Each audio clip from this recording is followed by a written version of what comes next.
Hello, everybody. Welcome to our 5-minute daily devotional for today. This is a series of short videos sharing some thoughts on a passage mula sa ating Moravian daily text readings. And our passage today is taken from Hebrews chapter 8, the whole chapter of Hebrews chapter 8. Now, from yesterday, we understand that Jesus is the guarantor. Siya yung guarantor of a better covenant. He is the priest forever, holy, innocent, exalted above the heavens. In our passage today, we will talk about this covenant. What is this covenant? What is this better covenant that Jesus has made possible? Now, in chapter 8, we understand that Jesus, the great high priest, is seated. Nakaupo siya, nakaluklok siya sa kanang kamay ng trono ng Diyos. Okay? He is seated at the right hand on the throne of God. And that this is an important position because that tells us na Jesus has the authority na ipinagkaloob sa kanya ng Diyos Ama to do the things that He alone can do. In verse 6 we read, but Christ has obtained a ministry that is much more excellent than the old ministry, ministry ng mga unang Jewish priests. Tanda natin mga Jewish priests, ito yung mga tao na sumunod kay Aaron, na nag-aalay ng mga kaloob para patawarin mga kasalanan ng mga Hudyo, ng mga tao. He himself has to offer sacrifices para papatawad sa sarili niya kasalanan. But Jesus didn't have to do that kasi innocent siya, wala siya kasalanan. He did offer sacrifices para sa kapatawaran ng mga tao. How? When He died on the cross, He gave His life as the ultimate sacrifice. He died once and for all. Compared to sa mga unang priests, they have to do it every day, almost every day, for everyone. And they can only do that up until the time mamatay sila. But Jesus continued on. He did this ministry once and for everybody. No need for further offerings. Now, Jesus is the mediator of a better covenant. Now, what does it mean?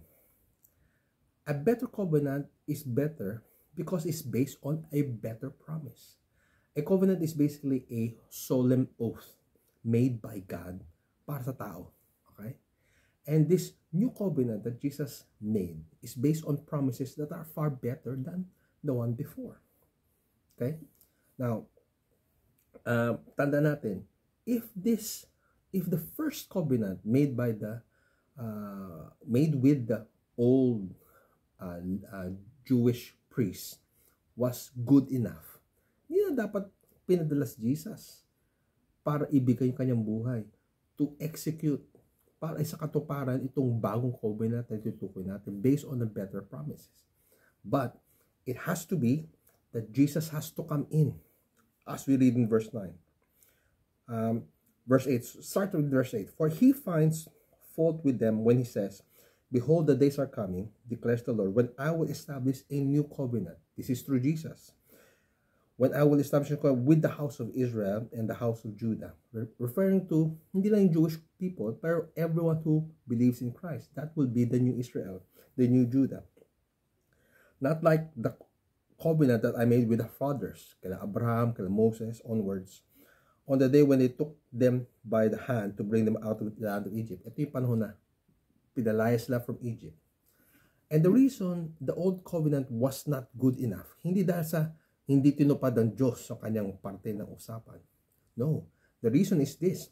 For they, referring to the Jewish people, etong mga Hudyo, etong mga tao na binigyan ng pangako ng Diyos through the old covenant, they did not continue in my covenants. Yung mga tao ang hindi tumupad ng usapan, na agreement with God. And so I showed no concern for them, declares the Lord. Kaya nullify yung covenant na yun, na wala ng bisa. Hindi dahil sa hindi tinupad ng Diyos yung parte ng usapan. But it is man, yung mga Hudyo, yung mga tao na nagsabi, hindi namin kaya. Now, verse 10. This covenant that I will make with the house of Israel, referring to the new covenant, and this is the covenant that I will make with the house of Israel. This is the covenant. I will put my laws in their minds, and I will write those laws in their hearts. Hindi katulad ng panahon ni Moses na sinulat sa tabla ng bato, written on tablets of stone. No. It is written in the mind and in the heart of the people who trust God. So the word is within the grasp at bahagi na ng buhay ng mga tao nagtitiwala kay Jesus. That's the covenant. And they shall not teach, verse 11, each one his neighbor, and each one his brother, saying, know the Lord, for they shall all know me. Ang Diyos na naglagay na kinasalta sa isipan at puso ng mga tao will allow these people to know God, His will, His ways, His purposes. That is the new covenant.